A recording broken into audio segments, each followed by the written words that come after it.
And welcome back. This is Stu with Electro, and this video is going to show you how to reassemble your CS700 shake machine. Let's get into it.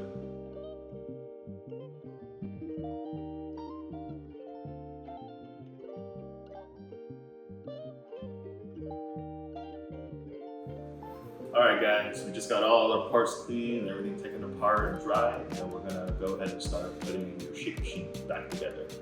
Alright, we're going to start basically with the cylinder right here. Okay, Electro keeps it simple. Usually there's 5 parts in the cylinder, and we start with this guy right here. This is your auger or your beater assembly. The job of this is to hold everything together inside the cylinder while it's spinning it around. Okay, so make sure you don't drop this or bend it up. Pretty difficult to do, but hey, stuff happens. So start with one. We're going to start by lubricating and putting on the rear seal. Okay, that's this part right here. So contrary to popular belief, you don't need to put any lubrication on this end. All you need is lubrication right where the seal sits. So what it looks like is basically this, the lubricant. You put probably around like a toothpaste amount on there, like that. And all you gotta do is take this, drop it down, and spin it to spread it around. If you do it right, it won't drop. If you don't have enough lubrication, it just slide right off. And this is the perfect time to make sure that your seal is okay. What this does is the hole back there, when you put everything together, it seals up that hole so that nothing comes out the back and leaks out. If this does happen, what you're gonna see is gonna leak out the back, and it's gonna come out this tube right here. So anytime you see anything leaking out of this hole right here, check your rear seal. So boom, put it on there, good to go. 1, 2, 3, and 4. Your scraper blades. Super important, always make sure they're sharp. The schedule for Electro machines is usually semi-annual, twice a year.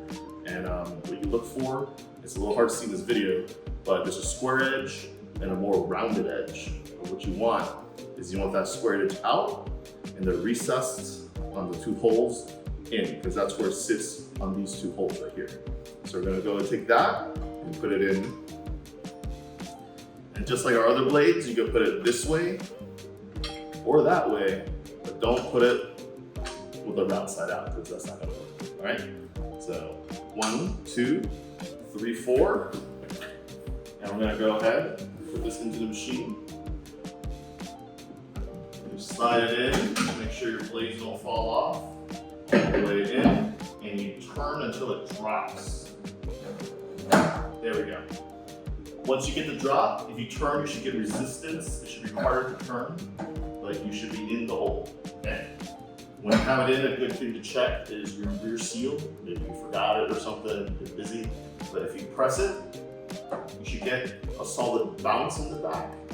That tells you your rear seal is hitting the wall. If you do this part and it's solid and nothing moves, make sure the seal's in there, or make sure your seal isn't so flat that it's not doing its job. All right, now we got 4 parts in here.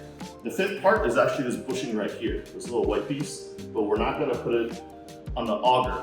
We're actually gonna put this part on the door, okay? The job of this bushing is when it fits in here, it keeps everything aligned while it's spinning, so it won't knock around inside. So make sure this part is in there when you put it in, okay? All right, cylinders all together, we're gonna go ahead and put the door assembly together. What we're gonna start with here is your main door seal. That goes right here, and what the job of it is to go between the door and the wall so that you won't leak between, okay? So you start by putting it on one side, just thumb it in, and just kind of run your thumb around, and you should be able to just pop it right in, okay? Next, we're gonna go ahead and put together our plunger. This is what goes up and down when you pull the handle to serve your milkshakes. Same thing, you're gonna have 2 O-rings, one on the top, one on the bottom.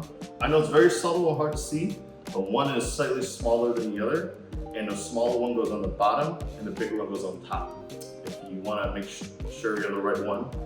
Very, very subtle, but if you put them side by side, one of them comes out a little more, that's the bigger one, and the smaller one goes on the bottom. Again, this is the best time to check if your O-rings are torn or damaged. replace them now and lubricate them. If you don't, if you pop them in, it might leak. You might want to figure this out now, because if you do it later, you have to take everything apart again. So with the smaller one, I'm going to go ahead and put this on my thumb and just roll it around. Pops it right on there. With the bigger one, same deal. If you have difficulty with this, we do offer a O-ring remover hook tool. It's a bit of metal. And what you do is you put it on the O-ring and just swing it around, and it lets you leverage it into position like that. Now we have the plunger together, O-rings and lubrication. So we're going to go ahead and put lubrication on the 2 O-rings. We're going to go ahead and put everything around.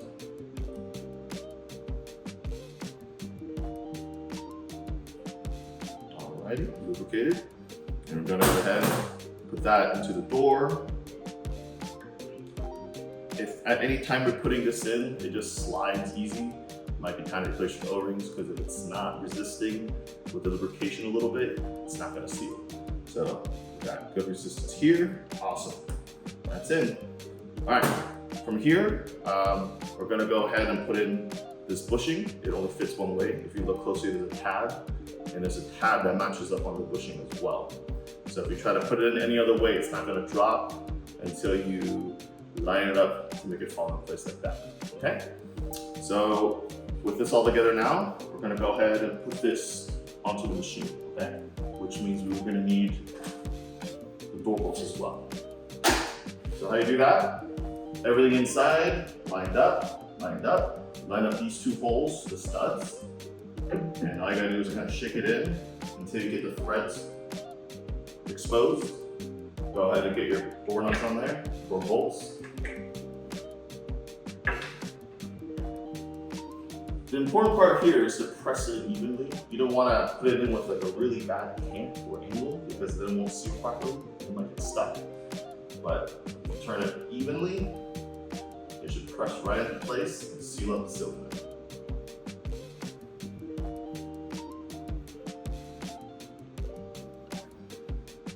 Awesome. Boom. Hit a wall, don't use the tool. Again, tie home. Okay? Now that we got everything in, we're gonna start assembling the handle with the blender and everything on it. So we're gonna start with the handle right here. You're gonna notice that there's a position on the plunger, which is like a little C that this is gonna fit into. So that's gonna be facing the back. And once that faces the back, you can hook this in and float it in the spot it's supposed to be at. Okay? From this point on, we're gonna go ahead and put it in your actuator while everything's out of the way. That way, you have it in. Go ahead and put it up to the white nub and pop it into the little hole that it's supposed to sit in, okay? Everything lined up, we're gonna go ahead and grab our blender, and we're gonna use the locking pin to put everything together.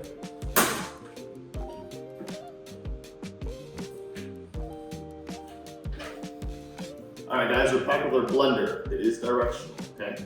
So usually the warning sign is usually towards the customer, and the cable's towards the back of the machine. If you don't do it right, these holes will align. So just make sure you have it right. Slide it right in. Boom, just like that. Now we're gonna take our locking bracket, line up the holes, and if you do it right, just slide right through like that, and you should put it up and down with no problem. Everything's together now. Alrighty, now we have the cylinder assembly and everything complete. What we're gonna do is we're gonna finish up the top, okay? First, we have our mix low float. It's a little floating donut. What that does is it goes on the white hole right here, just drop straight down. And the final part is your carburetor or your air tube. The job of this is to put air into your product to give you a consistency in your shape. If you don't have this, it just won't put air in your product, and it will mess with your consistency. So to put these on, there's O-rings. So if you look, there are 2 bigger O-rings and 1 smaller one. The bigger ones are going to go in these 2 grooves right under the hole. So same thing, you can use your finger to just slide it on, or you can use this and the tool, pull it into position. Same thing with the O-ring, go ahead and lubricate it. person.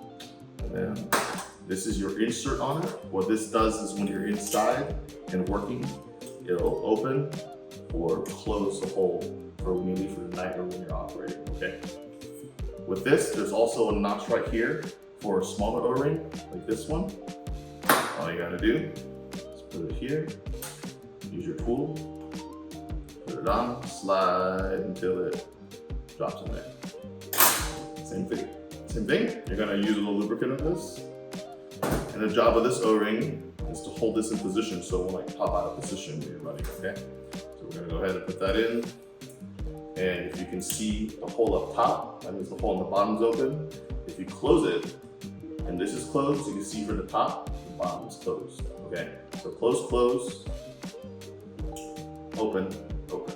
We're gonna leave this out until we do the sanitizing. Now we have everything together on this unit. The next video, we're gonna show you how to sanitize, prime, and start mixing milkshakes. See you in the next video.